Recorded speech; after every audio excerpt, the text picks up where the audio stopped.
जो टोकन समस्या को विभिन्न स्थान में चाषी समस्या समाधान होता कथा असुविधा सम्मुखीन होता है तो सरकार कहते सब ठीक अच्छे सब ठीक आप आश्चर्य हो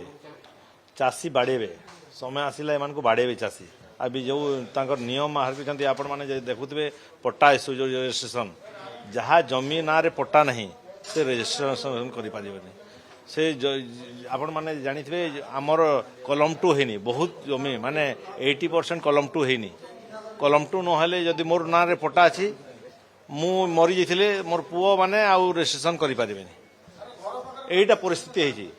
आज लोक जो हैरान होती 31 तारीख लास्ट डेट अच्छी रजिस्ट्रेशन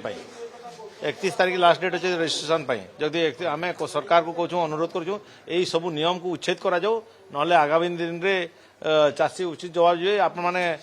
सरकारी दल कई आउ गाँ को पशि पारे गाँव में बाड़े निहाती निहाती ये सरलीकरण करा जाओ जेमिति थिला सेमिति करा जाओ आज प्रीवियस गवर्नमेंट रे जति सुविधा पाउथले आज धान समस्त रजिस्ट्रेशन करि पारुथले आज जदि जो नियम आनी 80% रजिस्ट्रेशन करि पारिबेनी तो सरकार पाखे पैसा नहीं ये सब धंदा कर सब बंद करंतु आ चाषी को तार